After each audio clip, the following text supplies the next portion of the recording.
우리 말씀 사사기 말씀 한번 다 같이 보겠습니다. 7장 6절로 8절 말씀. 사사기 7장 6절로 8절 말씀. 사사기 7장 6절에서 8절 말씀 다 같이 봅니다. 함께 읽습니다. 시작.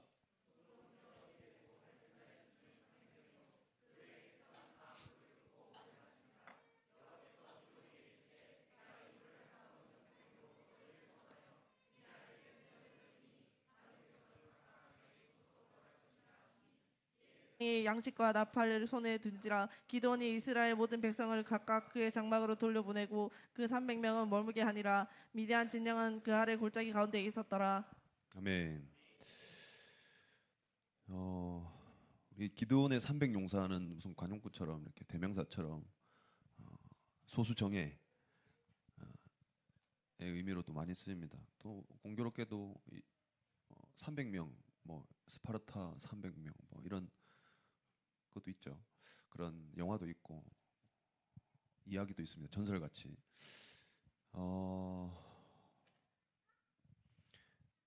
여기 뭐 엎드려서 뭐 무릎 꿇고 이렇게 코를 쳐갖고 물을 먹는 사람들은 다시 집으로 돌려보내고, 물을 떠서 이렇게 할짝할짝 핥아 먹었던, 이렇게 막 사주 경계하고 뭐 그랬던 사람들은 전쟁에 나가고, 뭐 그런 민첩한 300명이 뽑혔다, 뭐 이런 얘기도, 뭐 그러니 우리도 뭐 늘 주의를 기울여야 된다, 뭐 이런 얘기들이 있지만, 사실 그건 성경의 중요한 핵심을 놓친 거달기식 표현일 수 있습니다. 어쩌면. 그렇다면 그 민첩한 사람들이 민첩함을 썼어야 되겠죠, 이 전쟁에. 그런데 이들이 한 것은 나팔 부는 일밖에 없었어요. 무슨 나팔 부는데 민첩함이 필요합니까? 하나님 원하시는 건 그냥 300명이에요. 적은 수죠. 적은 수. 30명이어서 됐을 겁니다. 그런데 300여 명이 되는 자들이 나팔을 분다, 나팔수 역할을 한다. 이건 보통 이제 대략 알아야 될 것은, 만 명 단위로 이야기를 할 때, 만 명이면 한 100명 정도 나팔수가 있는 법입니다. 10,000명 군사가 이동할 때. 그러니까 대략 나팔수들은 무기도 차고 있지만 어지간하면 위험용이죠. 위험용. 그래서 나팔수를 300명을 필요로 했던 것입니다. 그런데 말씀드렸지만 100명이 나팔 불면 나머지 9,900명은 싸움꾼, 용사들이죠. 마찬가지로 100명도 나팔수들도 무기를 차고 있습니다. 그러니까 여기는 나팔 불 사람 뽑는 거예요. 나팔 불 사람, 하나님께서. 뭐 민첩이고 뭐 이런 거 필요 없습니다. 나팔 잘 불면 돼요. 정해진 포지션으로. 미디안 군대가 스스로 자멸할 것이 시나리오였습니다. 하나님께서 정하신 뜻이었죠. 여러분, 하나님 왜 얼토당토 않는 사람들을 뽑아다가 싸움터로 내보내시는지 몰라요. 우리는 잘 이해를 못합니다. 이렇게 성경으로 보면 하나님이 위대하시니까, 하나님 능히 하시니까 저 약한 자들 들어서 하시면 하나님 높임 받으시고, 그렇게 잘 얘기해요, 남 내릴 때는. 근데 내가 하나님 앞에 부름받아서 그 나팔을 들린 사람이 되었을 때는 입장이 달라집니다. 왜 접니까, 하나님? 나팔도 한 번도 안 불어본 사람도 있을 수 있어요. 여러분, 양각 나팔 아무나 부른 게 아닙니다. 그러니까 여기서 립싱크 하는 사람도 있었을 거예요. 양각 나팔 그냥 아무나 그냥 부는 게 아니에요. 말씀드렸지만 나팔수의 기량이 있어야 돼요. 이 사람도 그냥 나팔 300개는 어떻게 구했는지 모르겠지만 하여튼 그렇게. 그러니까 민첩함, 뭐 주의를 살펴보는 뭐 이런 건 다 필요 없는 거예요. 그냥 300명 필요한 거예요. 전력상 싸움을 할 수 있는 사람들이 아닙니다. 군사 훈련을 받은 사람들도 아니에요. 일단 기도원부터 아닙니다. 제대로 된 싸움을 해본 사람들이 없어요. 그러니 어떻습니까? 여러분, 실력이 안 될 때는 항상 의지하는 게 쪽수예요. 실력이 안 될 때, 힘이 없을 때. 그래서 그 다수를 위협에 빠뜨릴 수 있는 가장 좋은 방법은 본보기로 삼는 겁니다. 단 한 사람을. 한 사람의 피해자가 내가 될 수도 있겠다 하면 이제 다 흩어지게 되죠, 보통.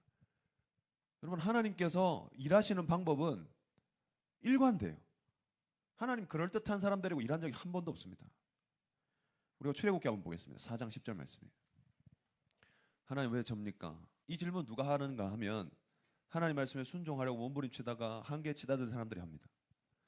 기쁨을 잃은 사람들이 하고, 환희를 잃은 자들이 하고, 감격을 잃은 자들이 이 얘기를 하거든요. 지쳐서 번아웃이 온 사람들. 자, 출애굽기 4장 10절로 17절 말씀인데 10절부터 12절까지만 읽어보겠습니다. 시작. 모세가 여호와께 아뢰되 오 주여 나는 본래 말을 잘하지 못하는 자니이다. 주께서 주의 종에게 명령하신 후에도 역시 그러하니 나는 입이 뻣뻣하고 혀가 둔한 자니이다. 여호와께서 그에게 이르시되 누가 사람 입을 지었느냐 누가 말 못하는 자나 못 듣는 자나 눈 밝은 자나 맹인이 되게 하였느냐 나 여호와가 아니냐. 이제 가라 내가 내 입과 함께 있어서 할 말을 가르치리라. 여러분 모세는 보통 사람은 아니에요. 우리가 이제 모세 이러면은 우리랑 좀 다른 사람 이렇게 생각을 하게 되는 게 어쨌든 궁궐에서 컸고 공주의 아들로서 모든 그 왕자들이 누려야 될 교육, 그러니까 사립 끝판왕 교육을 받고 성장한 사람이란 말이에요. 그냥 공립대학, 국공립대학 다니면서 일반 서민들과 같이 그냥 그렇게 큰 사람은 아니에요. 40년을 그렇게 살았습니다. 여러분 40년이면 완성형이에요. 이제 배운 값을 해야 될 나이입니다. 40년이면 이제 어느 정도 리더십을 발휘할 수 있는 나이가 됐어요. 근데 그때 살인자가 되어서 도망친 거죠. 미디안 광야로. 그래서 40년을 또 보냈습니다. 그죠? 이제 꽤 그 부족의 일원이 되어서 그죠? 결혼도 했고 이제 뭐 양도 잘 치고 그 부족에 대한 어떤 얼마나 도움 많이 줬겠어요. 행정적으로 조직적으로 아는 것이 많아 배웠으니까요. 배운 것들이 얼마나 많이 적용됐겠습니까? 그래서 그 장인어른 내 부족이 부흥되고 확장되는데 경제적으로 그리고 여러 가지로 얼마나 도움을 많이 줬겠어요. 그리고 이제 뭔가 될 만할 때 하나님 부르신 거예요. 이제 내 백성들을 데리고 나와라 이제 얘기하신 거죠. 우리 잘 아는데 모세가 얘기합니다. 모세에게는 실패자의 DNA가 흐르고 있어요. 실패자의 DNA. 뭐 될 만하면 일단 시작부터 진골은 아니에요. 그죠? 저 피부색도 틀리고 때깔도 틀리고 딱 보인 그때 어떻게 살았는데 세상 말로 재수 좋게 공주 손에 들어가가지고 뭐 이제 지내다 보면서 이제 좀 뭐랄까요 역량 발휘를 했겠죠. 유대인들이 튼튼하기로 유명했습니다. 당시에도. 그래서 노예로서 여러분 노예 그냥 아무나 제값 받고 파는 게 아니고요. 병 안 걸리고 튼튼하고 이도 봤습니다. 이빨이 얼마나 튼튼한가. 이가 약하면 노예를 안 사갔어요. 유대인들이 상급이었습니다. 상급 노예였어요. 잘 안 아프고 건강하고 게다가 똑똑하고 명석하니까 됐다 쓰는 거예요. 그러니까 그런 아이가 왕 궁궐에서 컸으니 두각을 나타내지 않았겠습니까? 그러니까 얼마나 더 그런 거 있잖아요. 중간이나 가고 조금 미비하면 국률함을 얻고 이렇게 좀 그냥 눈에 안 띄게 클 수 있지만 또 팍탁 잘라버리면 또 그렇지 않을 거거든요. 시기도 받았을 것이고 질투도 있었을 것이고 오죽하면 그런 일 끝에 도망을 갔겠습니까? 자기 편 들어준 사람이 하나 없었어요. 그러니까 늘 자기 정체성의 혼란을 가지고 있던 이런 사람이었다는 거예요. 누리고 있어도 누리고 있지 못하는 사람이었어요. 어쨌든 교육은 받았지만 그런 자가 도망 나와서 한 곳에 또 정착해서 거기서도 같은 민족이에요. 그러나 그들에게도 여전히 뒤섞이지 못하는 거예요. 2세, 3세 교포들 있지 않습니까? 한국 사람들 사이에 있으면 한국 사람처럼 보이죠.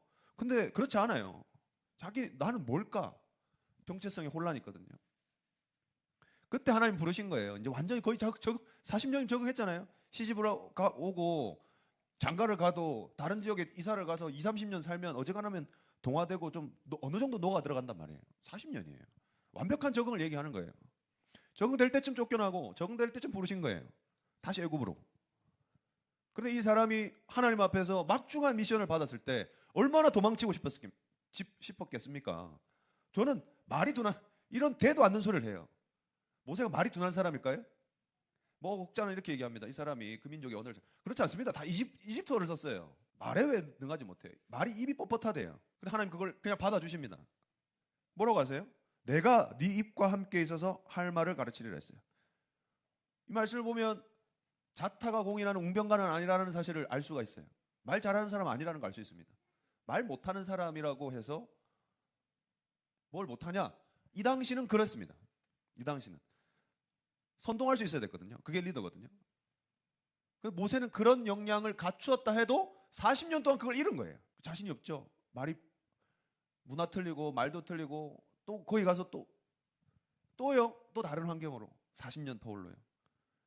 그러니까 하나님께서 내가 네 입과 함께 있겠다 얘기하세요.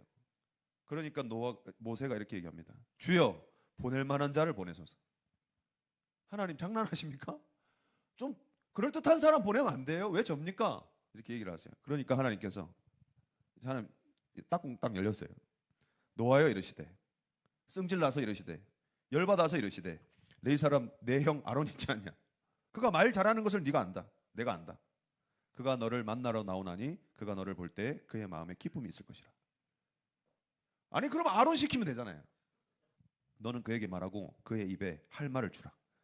지금 스피커로 쓰라는 거예요. 대신 말하는 사람 쓰라는 거예요. 대신 나는 너랑 일할 거라는 거예요. 어떻게 할 수 있어요? 16절 다 같이 읽어보겠습니다. 16절 시작. 그가 너를 대신하여 백성에게 말할 것이니 그는 내 입을 대신할 것이요 너는 그에게 하나님 같이 되리라. 뭐 같이 돼요? 하나님 같이 된대요. 여러분 기드온의 300용사든 모세와 아론이든 공통점은 이것입니다. 썩 쓸만한 것들이 못됐다. 그런데 별로 상관이 없는 것은 하나님은 30명만 있어도 아니 3명만 있어도 돼요. 미디안을 한 명도 없어도 됩니다. 땅 벌려서 쏙 삼키게 하면 돼요. 자 봐라 나 이런 존재다. 그런데 왜 굳이 300명을 데리고 기드온을 데리고 이끌게 하셨는가? 따라하겠습니다. 하나님은 보게 하시는 분이고 경험하게 하시는 분이고 듣게 하시는 분이고 목격하게 하시는 분이다. 뭐 똑같은 말이긴 합니다. 증인 삼으신단 말이에요. 니들이 내 증인이다. 하나님은 누구를 통해서 일하시는가? 증인을 통해서 일하시길 원하십니다. 왜 그런가요? 왜? 하나님은 상 주시고 싶기 때문이에요. 하나님은 높여주고 싶기 때문이에요. 하나님 우리를 격려하고 싶은 분이시기 때문에 그래요. 왜 그런가? 아니 그냥 아무것도 안 해도 격려받을 만한 인생이 얼마나 많습니까? 원래 삶은 힘들잖아요. 그러니까 자식 장성한 자식들이 부모님이 뭐라고 해요? 수고하셨습니다. 애쓰셨습니다. 하잖아요. 그동안 우리 길러주시느라고 너무 애쓰셨고 그동안 헌신하시고 봉사하시느라 애쓰셨고 희생에 정말 애쓰셨습니다. 하잖아요. 인생은 그냥 아무것도 안 하고 뭐 자식을 안 낳아도 그래요. 직장을 안 다녀도 그래요. 숨만 쉬고 밥 먹고 싸기만 해도 고생스러운 게 인생이에요. 아니 오히려 더 힘듭니다. 그 인생이 더 힘들어요. 열심히 일하는 사람이 덜 힘듭니다. 덜 힘들어요. 안 그럴 것 같지만 실제로 그렇습니다. 여러분 하나님 우리에게 보상하고 싶어 하세요. 그러면 세상 모든 자들이 겪는 고난 가운데 있을 때 그 모두를 격려하고 고난 칭찬해 주셔야 되는데 그럴 수 없는 분이에요. 하나님은. 그래서 하나님은 우리에게 무엇을 알려주셨습니까? 하나님의 뜻을 보여주신 거예요. 이 뜻대로 살기를 원하시는 거예요. 왜요? 이 뜻대로 행하는 자라야만이 칭찬받을 수 있고 상 받을 수 있기 때문에 그래요. 그러니까 인생을 사는데 다 고생하고 사는데 다 격려받고 다 위로받을 만한 인생을 사는데도 그들은 배제하시고 어떠한 인간들만 어떤 존재들만 어떤 그룹들만 칭찬하시고 격려하시겠다는 거예요. 그들이 누구입니까? 바로 교회예요. 주의 뜻대로 행하는 자들요. 교회 되게 하시려고 우리를 부르신 거예요. 아이고 연약하고 부족한데 보낼 만한 사람 보내십시오 주님. 하나님은 네가 말을 못하고 네가 능력이 없고 네가 패배자고 네가 계속 실패했다는 그런 건 별로 중요하지 않아요. 오히려 그것 때문에 부르신 거예요. 기도원에게 얘기하십니다. 너희가 이 떼거지로 가서 만약 니네가 이기면 니네가 이겼다고 할 거 아니냐. 하나님 원하시는 것이 무엇입니까? 하나님께서 우리를 이기게 하셨다 라고 고백해 하시기 위하여 300을 추리신 거예요. 이거는 우리의 신부를 꿰뚫는 말씀입니다. 우리는 틈만 나면 내가 한 줄 알고요. 내가 했으면 좋겠고요. 내가 했을 때 기뻤으면 좋겠어요. 다시 말해서 내게 보람이 없고 내게 응당 돌아올 만한 피드백이 없으면 절망하고 연약해지는 사람임을 아시는 거예요. 사역을 하면서 그런 딜레마에 많이 빠집니다. 그런데 사역이라는 말을 곱씹어보면 얼른 다시 돌아 나올 수 있어요. 수요일에도 같이 나눴지만 하나님이 기뻐하시기를 원하시는 자와 내가 기뻐하기를 원하는 자는 사역자와 사장으로 나뉩니다. 전자는 사역자예요. 하나님이 기뻐하시기를 원하는 자예요. 그런데 내가 기쁘고 싶은 사람은 사역자가 아닙니다. 사장이나 주인이에요. 직장인들은요, 종업원들은요, 사장님의 기쁨을 쫓아가지 못해요. 왜 그럴까요? 사장님만큼 못 받으니까요. 그런데 그 이유는 왜입니까? 그럼 사장님 니캉 내캉 일하는 시간 똑같은데 9시 출근해서 6시 퇴근하는데 똑같이 n분의 1 하자. 그럴 수 있습니까? 그럼 투자는 누가 해요? 가게는 누가 삽니까? 설비는 누가 삽니까? 인프라 구축은 누가 합니까? 직장은 누가 만듭니까? 그건 누가 보상해 줍니까? 그거에 대한 보상을 받는 거죠. 그래서 사장님이 당연히 더 많이 갖고 가는 거에 대해서 이의를 제기하지 않는 게 상식이에요. 그럼에도 불구하고 어떻습니까? 직장인들은 더 달라고 하죠. 왜 더 달라고 할까요? 아니 나 때문에 이 가게가 이렇게 잘 됐는데 더 잘 됐는데 내가 더 받아야지. 사장님은 더 많이 갖고 가는데 우리는 그대로야. 그러니까 우리 더 받아야지. 그뿐이에요. 직장인은 더 받기를 원합니다. 그런데 어때요? 그럼 가게가 안 될 때, 사업이 하락장일 때, 투자처가 막 끊기고 있을 때 덜 받습니까? 아이고 우리 회사 이렇게 힘든데 우리 절반만 주이소 합니까? 누가 그렇게 해요? 어떤 직장에도 그런 소리는 안 해요. 더 받겠다는 해도 내 월급 절반만 받겠습니까? 그런 소리 안 합니다. IMF나 터져야 우리 회사 살리자. 우리 월급 절반만 받자. 그런 사람들이 나타났던 거죠. 그 끝에도 민노총은 그런 얘기 하지 않습니다. 설비는 우리 거다. 장악해버리고 회사는 망하든지 말든지. 그런 식이죠. 그게 우리 신보예요. 사랑하는 성도 여러분, 하나님은 당신이 하시고 싶은 일을 하고 싶어 하세요. 우리는 우리가 하고 싶은 일을 하고 싶습니다. 그런데 기억해야 될 것은 우리가 하고 싶은 일을 하고자 하면 우리는 하나님의 승리의 기쁨을 함께 공유하지 못해요. 그런데 내키지 않아도 하나님이 하시고자 하시는 일을 함께하면 하나님의 승리는 확정된 것이기 때문에 그 승리를 같이 감격할 수 있습니다. 이걸 잘 알죠? 그러나 내 인생으로 돌아오면 쉽지 않습니다. 하나님 왜 접니까? 저처럼 이렇게 연약하고 이렇게 부족하고 이렇게 재능도 없고 잘할 줄 뭔가 이 분야에 대해서 뿐만 아니라 여러모로 난 별로 이렇게 탁월한 것이 하나도 없는데 하나님 왜 접니까? 말도 잘 못하고 인간관계도 잘 못하고 뭐 하나 내세울 것도 하나도 없는 나에게 왜 자꾸 증인되라고 하시는 거예요? 당신의 일을 하라고 하시는 겁니까? 여러분, 그 질문에 대한 답이 출애굽기 4장 16절 우리가 함께 읽었던 말씀이 있어요. 너는 그에게 하나님같이 되리라. 이게 예수 제자예요. 사무엘상에 등장하는 다윗을 기억합니다. 다윗 선지자가 이세 집에 가요. 보니까 아들들이 많아요. 준수해요. 야, 여기 옳다구나, 여기 있겠구나. 후대 왕이 여기 있겠구나. 하나님 다 아니래요. 이게 다냐? 그랬더니 하나 있긴 막둥이 있긴 한데 양치고 있습니다. 여러분, 막둥이가 양치고 있다라는 거는 숫자에 안 세는 거예요. 걔는 있으나 마나예요. 걔 데리고 와라. 걔 오기 전까지 밥 안 먹겠다. 빨리 딱 데리고 옵니다. 급하게 데리고 와야죠. 식사를 하셔야 되니까. 지금 주의 종이 오셨는데 식사를 지금 식음을 전폐하고 지금 기다리고 계시고 빨리 오래라. 딱 보니까 눈빛이 붉고 이건 선지자의 눈에만 보이는 거예요. 여전히 어떻습니까? 그 아이는 아버지와 형제들이 보기에는 그냥 애예요. 근데 그에게 하나님 기름 부으십니다.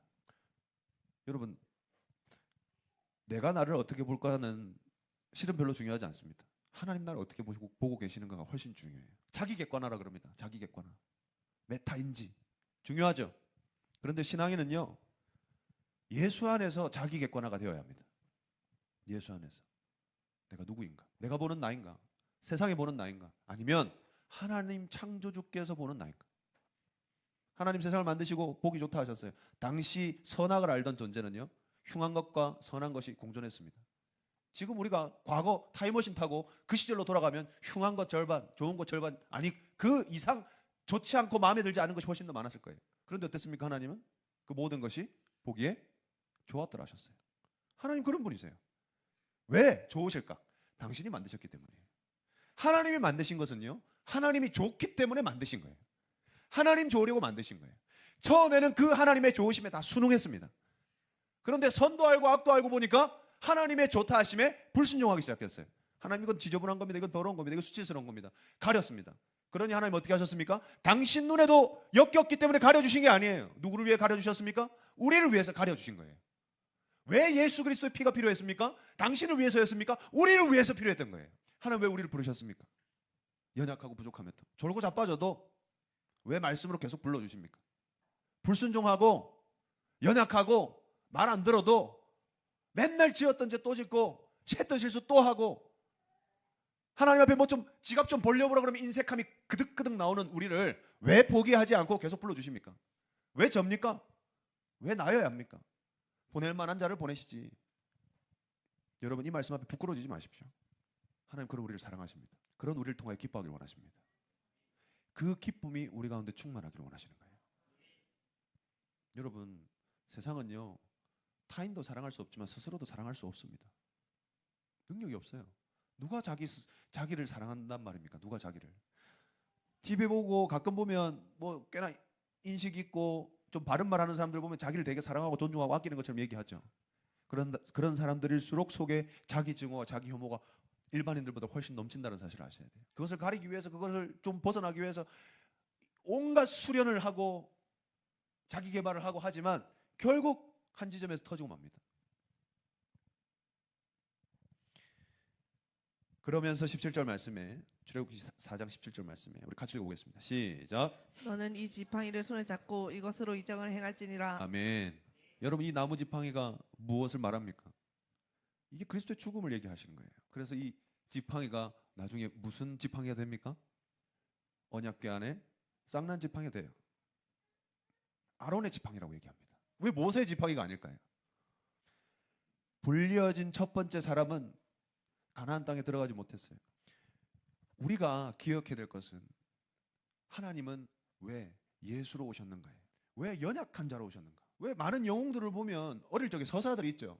뭐 이순신 장군만 해도 뭐 낙방하고 뭐 말 타다가 뼈 부러졌는데 뭐 떨어졌는데 끝까지 늦은 나이에 뭐 그런 서사들 있잖아요. 뭐 술 고주망태가 돼서 인생을 낭망하면서 있다가 뭐 그런 보통 영웅들이 어떤 서사들이 있습니다.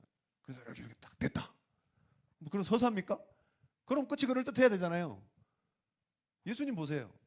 생 고생만 하서 살다가 좋은 사람들 좀 고쳐요. 한 3년 동안 막 기적도 베풀고 이적도 베풀고 사람들한테 영웅이 될 듯 하다가 십자가에 죽어요. 꽝입니다. 십자가에 죽어요. 보란 듯이 벗겨진 채로 수치스럽게 30대 청년이에요. 왜 하나님은 약한 자로 일하시는가? 여기서 우리 인생에 나를 대하는 패러다임이 바뀌는 겁니다. 나를 대하는 패러다임. 여러분 자기 스스로가 만족스럽고 출중하게 여겨지고 충분하다고 여겨지는 사람은 사실 아무것도 안 해본 사람이거나 아니면 병에 걸린 사람이에요. 카타르시스 이런 거 느끼는 사람 있잖아요. 여러분 이 교회는요 패배자들의 모임입니다. 패배자들의 모임. 실패한 자들의 노래를 받으시고요. 패배에 쩌든 자들의 칭송을 받으세요. 세상에 그런 왕이 어디 있습니까? 그런 왕이. 힘 있는 자의 높임을 받고 칭송을 받고 뭔가 될 만한 사람들의 높임을 받기를 원하지 패배하고 실패하고 낙오된 자들의 높임을 받기를 원하는 사람이 어디 있습니까?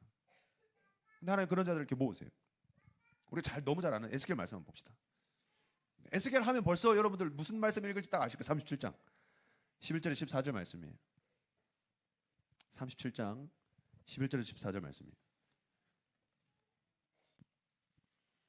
37장 11절로 14절 시작. 또 내게 이르시되 인자야 이 뼈들은 이스라엘 온족 속이라. 그들이 이르기를 우리의 뼈들이 말랐고 우리의 소망이 없어졌으니 우리는 다 멸절되었다 하느니라. 그러므로 넌 대언하여 그들에게 이르기를 주 여호와께서 이같이 말씀하시기를 내 백성들아 내가 너희 무덤을 열고 너희로 거기에서 나오고 하고 이스라엘 땅으로 들어가게 하리라.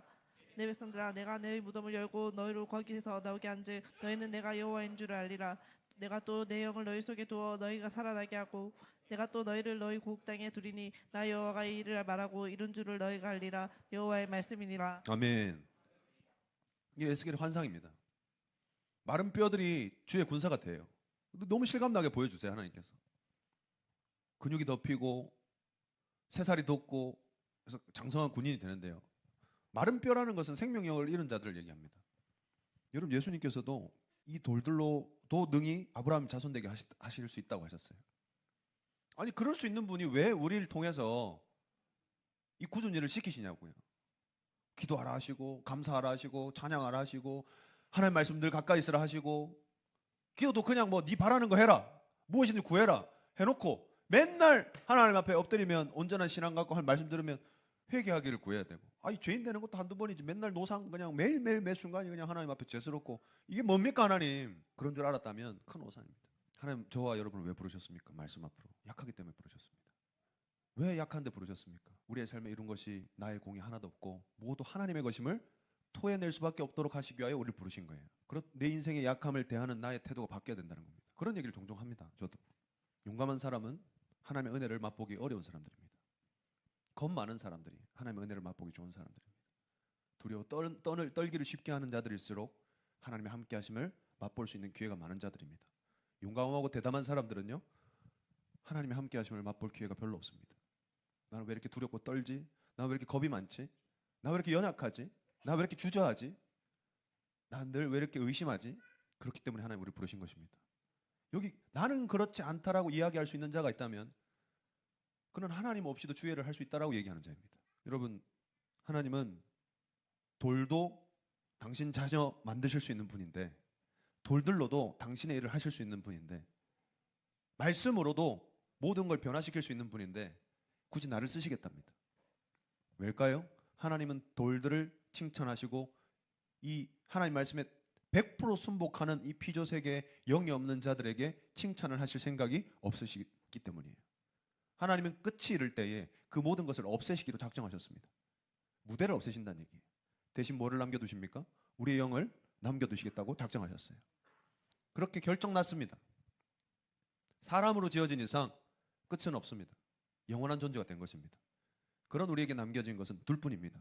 하나님께 버려지는가, 하나님 앞에 칭찬받는 자가 되는 것. 하나님의 결심은 이렇습니다. 내가 너를 칭찬받게 하겠다. 내가 너를 상받게 하겠다. 내가 너를 내팽개치지 않고 끝까지 함께 하겠다라는 겁니다.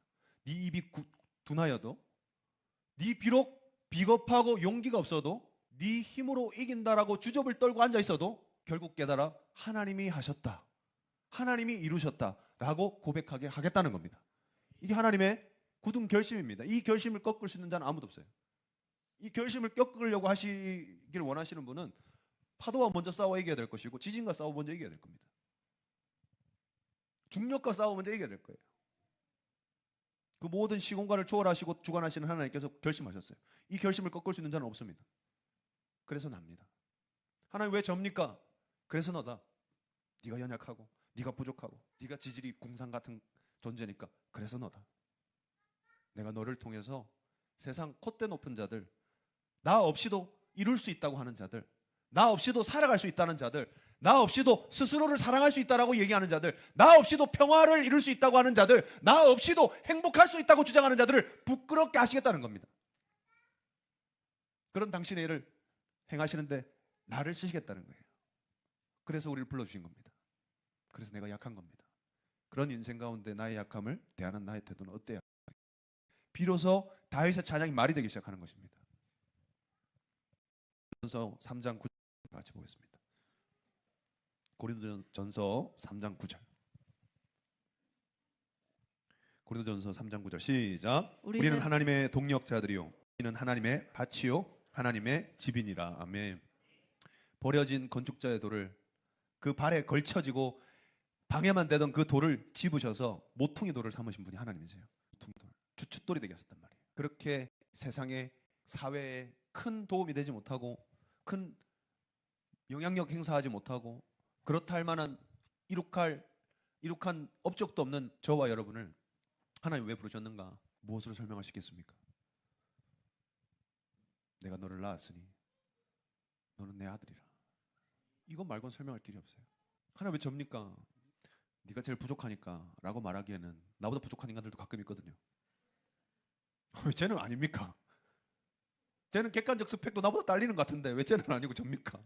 그렇게 제가 등신입니까 하나님? 그렇진 않아요. 그렇진 않은 것 같아요. 그럼 왜 납니까? 하나님 우리 사랑하시기 때문이죠. 달리 설명할 방법이 없습니다. 여러분,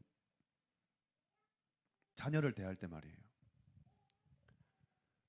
힘들지만 내팽개칠 수 없는 이유가 왜입니까? 귀엽고 이쁘기만 하기 때문입니까?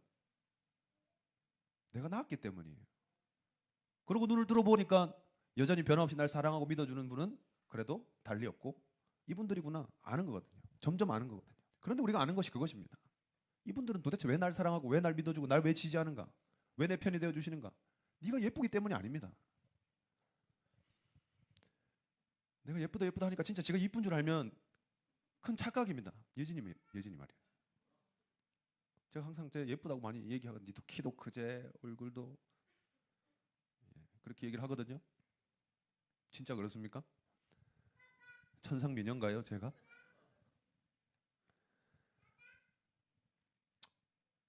사랑하는 성도 여러분, 하나님 우리 아버지입니다. 우리 아빠가 되십니다. 투정하고 싶을 때. 그럼에도 불구하고 하나님은 우리를 단 한순간도 변함없이 사랑하고 계시는 하나님임을 알아주기를 원하십니다. 알아주기를 원하세요. 무엇으로요? 신실함으로. 신실함. 변함 없으심으로. 내가 변한 적 있더나?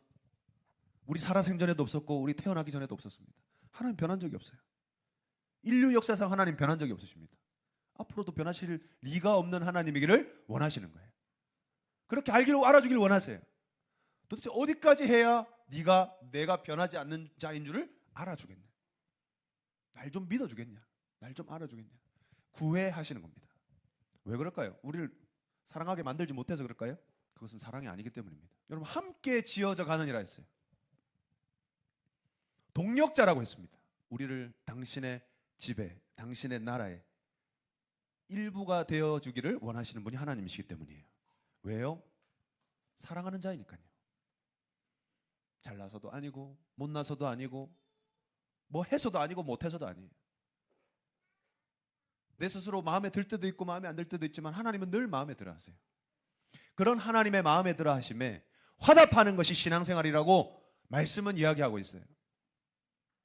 하나님께서 나를 한껏 좋아해 주시고 만족해 주시는 것에 화답해 드리는 것이 예배라고 말씀하고 계세요. 그게 자기 부인이에요. 너를 부인하고 나를 따라야 할 것이라고 했어요. 돌아보십시오, 스스로를. 예수를 따르는 자만이 주의 나라에 들어갈 수 있습니다. 잘난 사람이 예수를 따르는 것이 아닙니다. 미련한 자들이 예수를 따르는 것입니다. 미련한 자가 되어야 할 줄 믿습니다. 신명기 8장 2절 말씀입니다. 신명기 8장 2절 말씀. 시작. 내 하나님 여호와께서 이 40년 동안 내 광야의 길을 걷게 하신 것을 기억하라. 이는 너를 낮추시며 너를 시험하사 내 마음이 어떠한지 그 명령을 지키는지 지키지 않는지 알려 하심이라. 아멘. 여러분, 모세는 죽기 직전까지 이런 상태로 죽었어요. 40년 궁궐 생활하다가 40년 광야 생활하다가 미디안에서 40년은 뺑뺑이 생활하다가 죽었어요. 그리고 그 고생을 했으면 가나안 요단강을 건너야 되는 거 아니에요? 그러면 한 모세에게 물어봅시다. 당신에게 보람은 무엇입니까? 당신의 인생의 보람은 무엇입니까? 당신 사역의 보람은 무엇입니까? 너 뭘 이뤘냐? 아니, 네 백성들 끌고 나와서 하나님의 백성이랍시고 끌고 나와서 어디를 향해서 갔고 무엇을 위하여 헤매었냐? 40년을. 여러분, 모세는요 가나안 땅 바라보고 죽었어요. 입이 둔하였기 때문입니까? 제가 입이 둔해서 결국 가나안 땅 못 들어간 거 아니겠습니까? 뭐 그겁니까? 입이 둔하면 입을 다물었어야 되는데 그러지 못했죠. 감정이 그렇지 못했죠. 분하여. 그랬을까요? 그것 때문일까요? 그래야만 했습니다.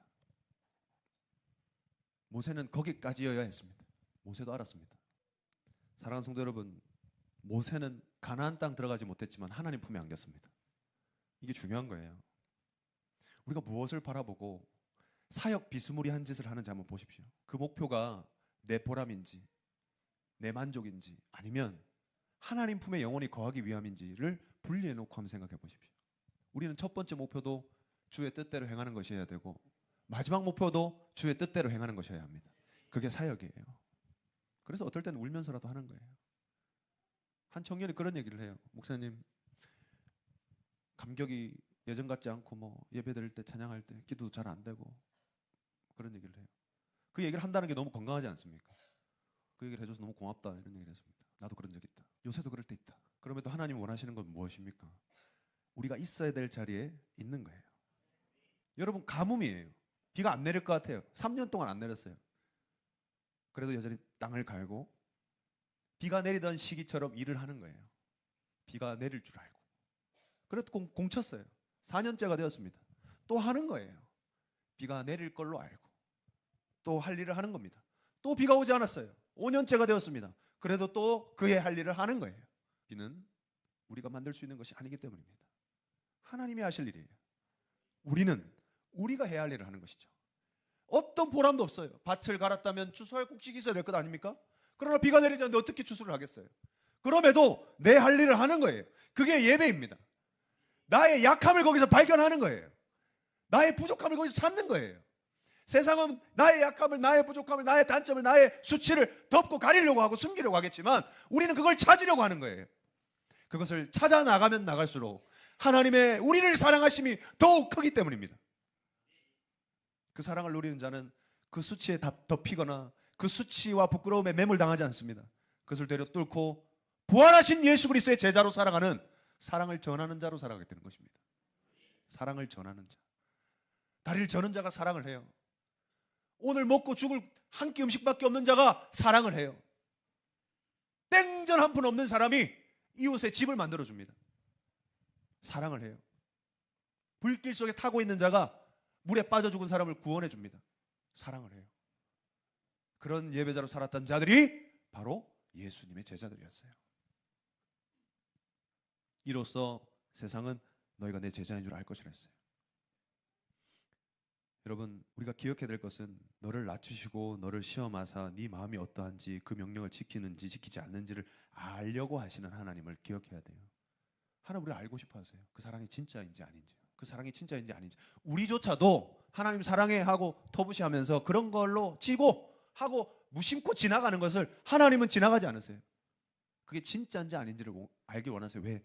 내 스스로를 속이고 하나님 앞에 거짓말을 하는 자로 살아가기를 원치 않으시기 때문입니다.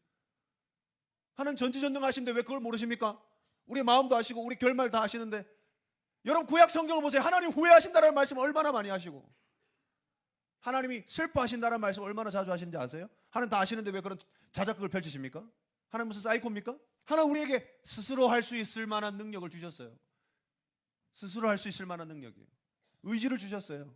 그 의지를 당신 스스로 쥐락펴락하지 않으시기로 굳게 다짐하신 거예요. 스스로 하나님 당신께 나아오기를 원하시고 나아가고자 하는 소원이 있게 하시고 용서하고 싶은 갈망이 있게 하시고 하나님 앞에 긍휼함을 구하고자 하는 소원이 있기를 원하시는 거예요. 네 소원을 이룬다 하셨어요. 우리에게 있는 소원이 무엇입니까? 예레미야 20장 7절로 8절 말씀 다 같이 보겠습니다. 예레미야 20장 7절로 8절.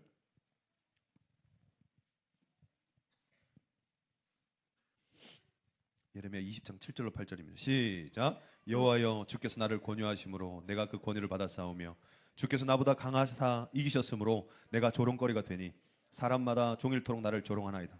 내가 말할 때마다 외치며 파멸과 멸망을 선포함으로 여호와의 말씀으로 말미암아 내가 종일토록 치욕과 모욕거리가 됨이이다.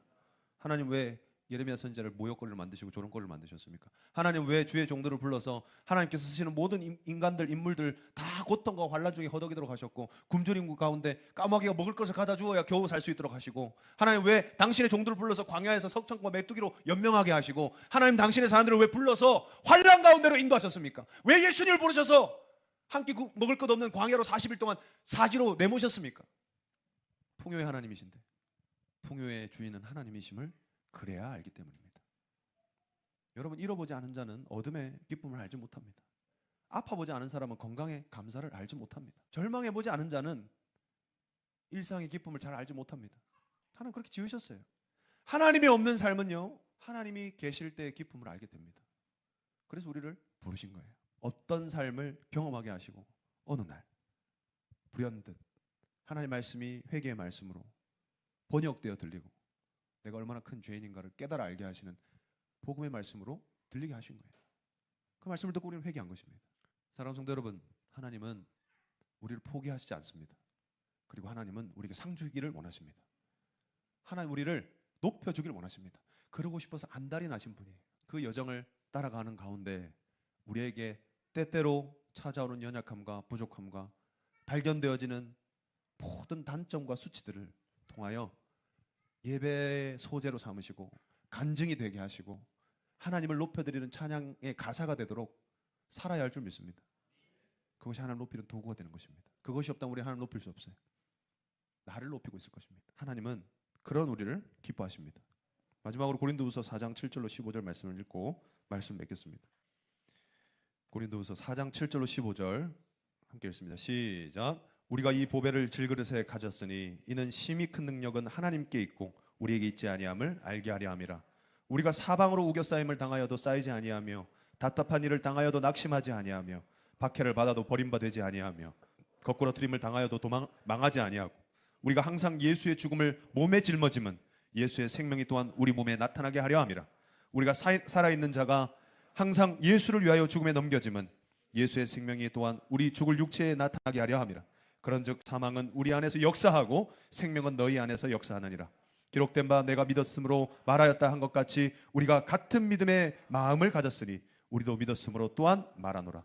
주 예수를 다시 살리신 이가 예수와 함께 우리도 다시 살리사 너희와 함께 그 앞에 서게 하실 줄을 아노라. 이는 모든 것이 너희를 위함이니 많은 사람의 감사로 말미암아 은혜가 더하여 넘쳐서 하나님께 영광을 돌리게 하려 함이라. 아멘. 여러분 이 말씀 우리에게 이루어져야 할 줄 믿습니다. 심심치 않게 노래하고 고백도 합니다. 뭐 약할 때 강함 대신에. 그러나 하나님께서 우리에게 원하시는 것은 언제나 강한 하나님을 높이기를 원하시는 것입니다. 그런데 달리 방법이 없는 겁니다. 하나님 입장에서는.